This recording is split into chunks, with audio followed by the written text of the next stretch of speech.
તો હલતાય નથી. વાંધો નહીં આવે. હજી આવે. ગુડ મોર્નિંગ, જય શ્રી કૃષ્ણ. કેમ છો બધા? તો જોઈએ માતાશ્રી અને પિતાશ્રી શું કરી રહ્યા છે. માતાશ્રી અને પિતાશ્રી મહાભારત જોઈ રહ્યા છે. અને આ બે ત્રણ દિવસથી ચાલુ કરી દીધું છે ને મમ્મીએ જોવાનું મહાભારત. હે મમ્મી મજા આવે ને જોવાની? હવે તો આમ ટીવી સામે તો હલતાય નથી. અમે એને રાંધવા જવું ને મમ્મી તો એમ પપ્પાને કહી દે સ્ટોપ કરવા દો ઘડીક ફેરવી હું આવું ને પછી ચાલુ થાવું એમ. એવી બધી મજા આવી ગઈ મમ્મી. હે પાછી કૃષ્ણ ભગવાન આવે એટલે બહુ મજા આવી ગઈ. હા તો મમ્મી ગુડ મોર્નિંગ, જય શ્રી કૃષ્ણ. બધાય મજામાં જ. અને ફરીથી એક ગુવારનું શાકમાં મમ્મીને એટલું પ્રિય છે ને એ જ લીધા કરે છે. પપ્પા કઈ સમજાવો ને હવે.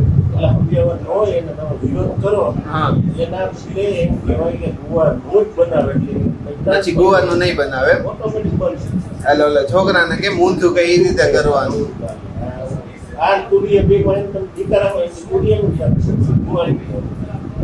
ઊંધું નથી કેમ કે અઠવાડિયામાં હાથે ગુવાર ને તુરિયા એકટાણું તુરિયા ને એકટાણું ગુવાર. મન નથી લાગતું મમ્મી ને આપકે પડે. પડશે મમ્મી તને આપકે? ગુવાર ને તુરિયા માં મમ્મી બહુ ભાવે. દૂધી હોતે એટલી ભાવે. ઘણી વખત નથી લેતી પપ્પા મમ્મી દૂધી ખાવી નથી લેતા. કાંઈ ના આપણે કેરી સીઝન છે એટલે વાંધો નહીં આવે. રોડવી લેવું કેરી ન હોય ત્યારે. હા રોડવાનું જોઈએ એમ ને. તો કાંઈ નહીં સારું હાલો. હા એને જ છોકરા કહેવાય. હું તો રોડવી જ લઉં દર વખતે. હા હું હા ઠીક એમ. તો ભાઈ તમે ખાતા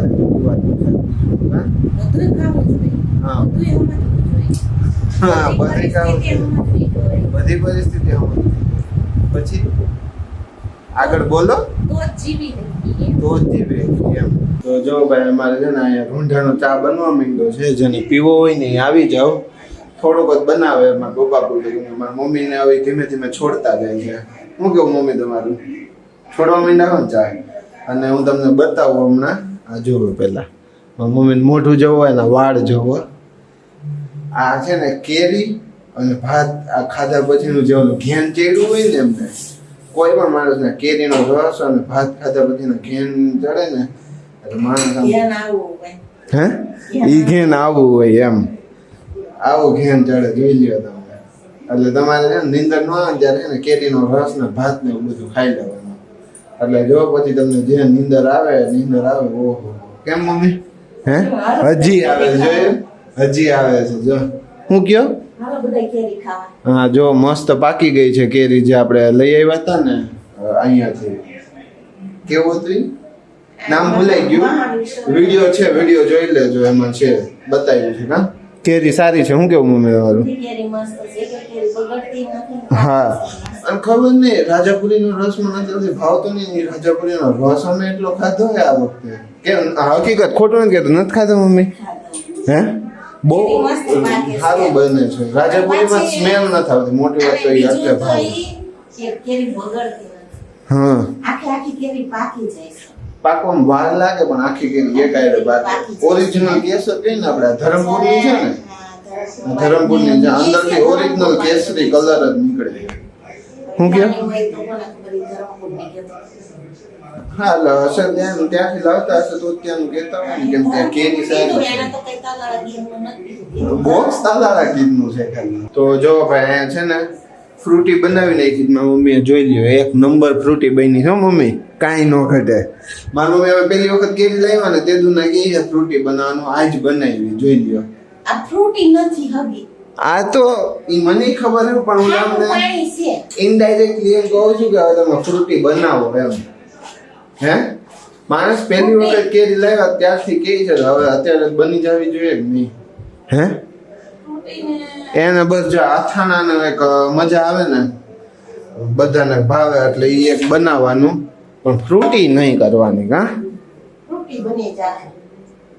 કે આ ફ્રૂટી જેવું જ દેખાય છે નહીં આલે? ફ્રૂટી નથી, મારા વાલા ખાટું પાણી છે. મારા વાલા ખાટું પાણી છે, તમે સમજો કે નહીં? હે હા, તો ફ્રૂટી કેસરની બનશે કે રાજાપુરીની? કેસરની ફ્રૂટી નો બને ક્યાંય. નો બને નહીં. તો રાજાપુરી તમને પતી જાય. હા, તો એમાં જ બની જાય ને. આનું શું કરશો ખાટા પાણીનું? એમ તો નવરાવો કાળો શું તો રૂપાળો થઈ જાય. આ મમ્મી આપણે છે ને ઓલી રીલ મને યાદ આવે, રજનીકાંત નું ઓલું પિક્ચર છે શિવાજી નો બોસ, ખબર? ટકલું હોય. હા, ટકલું વાળું. એમાં है ना ये मम्मी ने पूछा, अरे मम्मी मुझे काला क्यों बनाया? तो एन मम्मी एम के जवाब में कि अगर गोरा बनाती तो तुम मेला हो जाता ना बेटा. तो એવું ક્યાંક નહીં ને, ગોરો બનાવવા હારું નવરાવો હશે. ગોરો બનાવવા હારું થઈને મને આનથી નવડાવશે. One eternity later.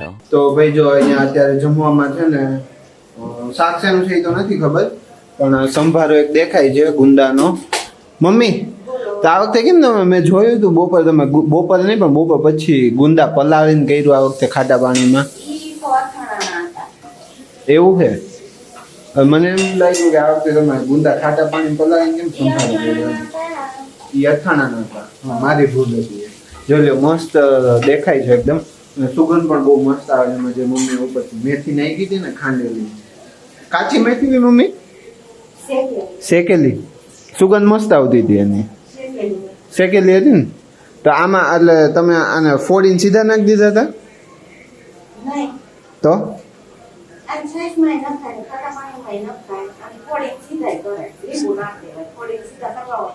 ઓકે. અને મેઇન વાત તો એ શાક શેનું છે એ તો ગયો. શાક છે રીંગણાનું. આવે ઉનાળે રીંગણાનું સરકારી શાક. હે સરકારી શાક. સરકારી પણ આ ગરમ પડે હો મમ્મી, ગરમ ન પડે? મારે શેનું બનાવી દેવું છે? હા, ઈ પ્રશ્ન હે નહીં, રોજનો પ્રશ્ન હે. આ કેટલા દિવસે એકવાર રીંગણાનું શાક બનાવતાય નથી. હા, પણ આ તો કોઈ ઓપ્શન નહોતો મળતો મમ્મીને, કેમ કે બધી વસ્તુમાં અમે ના જ પાડતા. શેનું બનાવવું એમ? આખરે અમારા માતાશ્રી હાર માની લીધી અને રીંગણાનું શાક કરી નાખ્યું. બીજું તો શું આવે? ઓળો ભાવે પણ ઓળો ગરમીનું ખવાય નહીં. બધું એક જ છે, શાક ખાઓ કે ઓળો. એમ નહીં, આમ ઓળો તો મને અઠવાડિયું 2-3 વખત આપી દીધું, હું ખાઈ લઉં, પણ અત્યારે ઉનાળાનો ખવાય નહીં ને, એમ વાત ઈ છે, સમજ્યા? હા, મસ્ત સુગંધ આવી ગઈ, નાકમાં ચડી ગઈ સુગંધ મેથીની, મજા આવી ગઈ. અને હમણાં પપ્પાએ પ્રસ્તાવ પાસ કર્યો ખીચડીનો, તો ખીચડી બનશે. વિચારે આમ તકરાર કરાવી દીધી ઘડીકમાં, એમ મમ્મી મજા આવી ગઈ ને ઘડીક. એમાં પપ્પા છે ને ઊંધી પાણીએ ચડાવે. હવે તો ખીચડી થાય ને તો એ કે હું ખાવ જ નહીં એમ, એટલે એ રીતનું. પછી મમ્મી કે હવે તો ખીચડી કરીને જ રહું. નાના છોકરાઓ જેવું હે, અત્યારે દાંત કાઢે, એટલે ખીચડી કરવાની હે કે નહીં? નહીં. નથી જ કરવાની ને, બસ આમ જ હોવું જોઈએ. બાકાજીકી કેમ? ફૂલ બાકાજીકી જ કરવાની છે, ફૂલ બાકાજીકી કરવાની છે. તો જો ભાઈ મમ્મીએ રાંધી તો નાખ્યું હતું, એ પછી થોડીક આમ એક વડાપાઉં ખાવાની ઈચ્છા થઈ, તો આપણે આ વડાપાઉં એક માહાડું લઈ આવ્યો હતો. અને બીજું છે જમવામાં અત્યારે કેરીનો રસ, આમાં શાક છે રીંગણાનું, છાશ ને એવું બધું છે. અને અહીંયા કેરી પડી છે થોડી. તો હવે અમે જમી લઈએ અને આ વિડીયોનો અહીંયા જ કરું. કાલ ફરી મળીએ એક નવા વિડીયો સાથે. ત્યાં સુધીમાં આ વિડીયોને લાઈક કરો, શેર કરો, કમેન્ટ્સ કરો અને ચેનલને સબસ્ક્રાઈબ કરો. Thank you for watching.